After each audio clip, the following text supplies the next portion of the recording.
जैसा कि last episode में हमने देखा कि हाओ शैन ये हुआ के साथ बैठकर अपनी स्पिरिचुअल पार्ट को लिक्विफिकेशन के बारे में सीखने लगा था। और अब हम अगले दिन के मैच को देखते हैं जहां लिंजन से लड़ने के लिए एक ताकतवर योद्धा अब सामने आया है। अब ये सेकेंड राउंड हो रही है और सारे योद्धा फर्स्ट राउंड से ज्यादा ताकतवर हैं।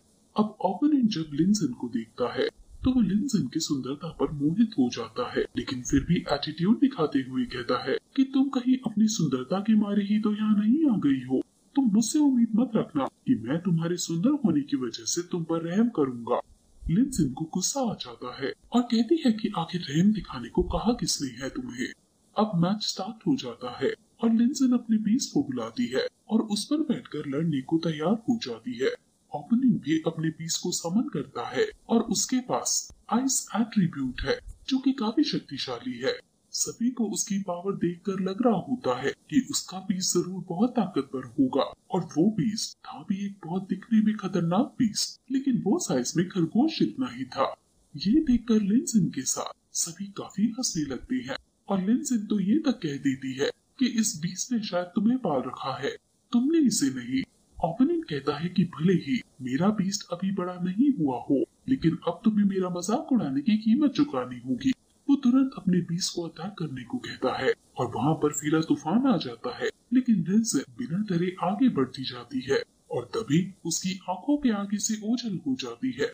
ओपोनेंट ढूंढता रह जाता है कि आखिर वो गई कहाँ और तभी हेलरोज पीछे से आकर उस पर हमला कर देती है और एक ही बार में ओपोनेंट दूर जाकर गिरता है। वो समझ आता है कि हेलरोज लेवल 6 पर आ गई है। लिंजन उसका बीस पकड़ लेती है और ओपोनेंट माफी मांगते हुए उसे उसके बीस को कुछ ना कहने को कहता है। सभी हेलरोज की जीत पर उसके नारे लगाती हैं और हाओ शैन भी लिंजन को लेवल 6 पर आया देख खुश हो जाता है। अब लिंजन अपनी सीट पर वापस जाने लगती है और अब अगला मैच हाओ शैन और होप सिटी के प्रिंस के बीच होना है। हाई सिटी के प्रिंस का नाम गुइवू है। ये प्रिंस वही एरोगेंट और पागल सा है जो बचपन में भी हाओ शैन को परेशान किया करता था और ये हुआ और इसके पापा की शर्त भी लगी थी कि जो जिसको हराएगा वो उसको गाल पर थप्पड़ मारेगा।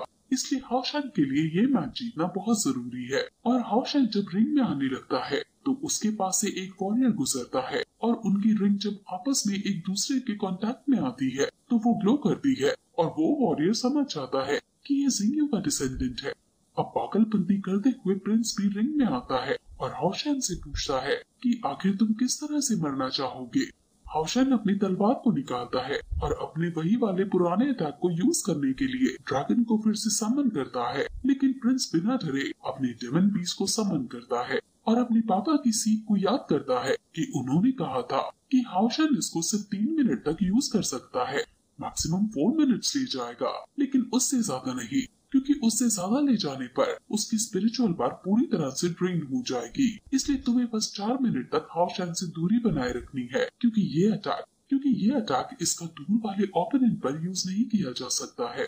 अब वो इसलिए पीछे हटने लगता है और ये देखकर लिंजन कहती है कि क्या ये डर रहा है, जिस पर ये हुआ समझ जाता है कि असल में ये इसके पापा की प्लानिंग है। प्रिंस यानी गुइवू पागलपंती करता हुआ मजे में दूर खड़ा होकर हाओ शैन को चिढ़ाने लगता है, लेकिन हाओ शैन कुछ भी नहीं कर रहा था, क्योंकि वो अगर उसके पीछे जाएगा तो उसकी स्पिरिचुअल पावर और ज्यादा रेट से कम होने लगेगी। ये जो वो ड्रैगन को समन कर रहा है, हर 1 मिनट में उसकी स्पिरिचुअल पावर 500 पॉइंट्स कम हो रही है और ये मैचेस अंडर 2000 स्पिरिचुअल पॉइंट्स वाले वॉरियर्स के बीच है, इसलिए मैक्सिमम हाओ शैन 4 मिनट तक खड़ा रह पाएगा। लिंजन टेंशन में आने लगती है और सभी ऑडियंस भी बोर हो जाती है और उन्हें लगता है कि हाओ शैन तो ऐसे ही बिना लड़े ही हार जाएगा। गुइवू अपने पॉइजन ब्लेड के साथ खड़ा है, क्योंकि वो इस मैच में जैसे ही हाओ शैन एग्जॉस्ट होगा उसको जान से मार डालेगा। अब फाइनली 4 मिनट पूरे हो जाते हैं, लेकिन अभी भी हाओ शैन ड्रैगन को समन करते हुए खड़ा है और ये देखकर सभी हैरान है। अब इतनी देर तक ड्रैगन को समन करते करते ड्रैगन बहुत ज्यादा पावरफुल हो गया है और अब हाओ शैन अटैक करने का डिसाइड करता है और गुइवू के पीछे उसे पकड़ने के लिए भागने लगता है।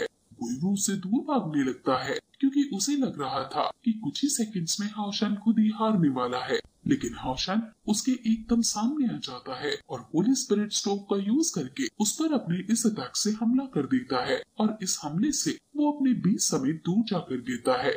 ये देखकर सभी काफी हैरान हो जाते हैं और उस वॉरियर को भी हाओशन की ये स्किल काफी पसंद आने लगती है।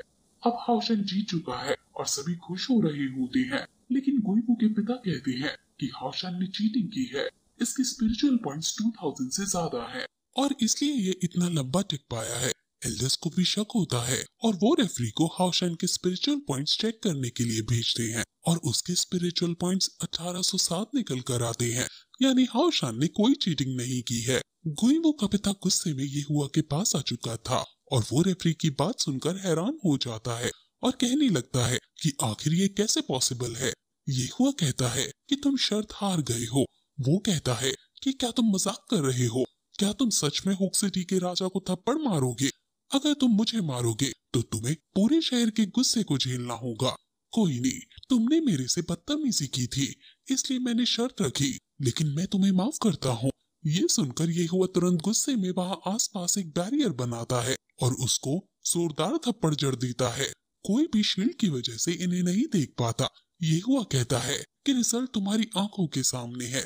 हालांकि मैं कभी कंपेयर किसी को नहीं करता क्योंकि सभी का टैलेंट अलग होता है, लेकिन तुमने अपने बेटे को अपनी अभिलाषाओं की अग्नि में इतना धकेल दिया है कि वो सभी से चलने लगा है।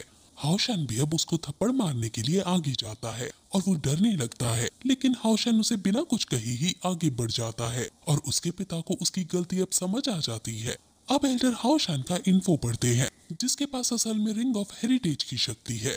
ये काफी स्ट्रॉन्ग टैक्टिक्स है और इतनी सी उम्र में ये सब होना बहुत बड़ी बात है। यहाँ के एल्डर्स समझ गए हैं कि इस साल बहुत अच्छा टैलेंट हमारे सामने आने वाला है, लेकिन जब वो सरनेम लॉन्ग देखते हैं तो हैरान हो जाते हैं और सोचने लगते हैं कि कहीं ये वो तो नहीं। वो तुरंत अपने सैनिकों को बुलाते हैं और कहते हैं कि इस लड़के के बारे में जो भी न्यूज फैल रही है उन सभी को ब्लॉक कर दो और किसी को इस लड़के के बारे में कुछ नहीं पता चलना चाहिए। अब हाओशन ये हुआ के पास वापस आ जाता है, लेकिन लिंजी उससे पूछती है कि आखिर ये मिरेकल तुमने कैसे किया। हाओशन कहता है कि ये सब होली स्पिरिट लॉज की वजह से हुआ है। उससे न सिर्फ मुझे एक एक्स्ट्रा मिनट मिल गया, लेकिन इसने अटैकिंग पावर को 3 सेकंड से ना करके 4 सेकंड तक बढ़ा दिया और मुझे तो ऐसा भी लगता है कि मेरी स्पिरिचुअल लिक्विफिकेशन भी होने लगी है। हाओशन कहता है कि मुझे अब जाकर फिर से आपके बताए हुए तरीके से प्रैक्टिस नहीं है, लेकिन ये हुआ कहता है कि प्रैक्टिस हड़बड़ी में नहीं होनी चाहिए। प्रॉपर रेस्ट हमारी बॉडी को चाहिए होगा। वही वो वॉरियर हाओशन के बारे में सोचता है और कहता है कि मैं तुमसे मिलने के लिए उत्सुक हूँ। वहीं दूसरी तरफ अब रात को हाओशन जब अपने कमरे में जाने लगता है तो कोई एक छोटे बच्चे का लॉलीपॉप छीनकर उसे तंग कर रहा होता है और वो उस छोटे बच्चे को पीटने ही वाला होता है कि तभी वहाँ हाओशन आकर गुइवू को फिर से पीट देता है और वो उसके आदमियों को भी इतना पीटता है कि वो बेहोश हो जाते हैं। लेकिन वो ये सब काम इतनी जल्दी जल्दी करता है कि वो देख ही नहीं पाते कि ये हाओशन है और फिर यही एपिसोड खत्म हो जाता है।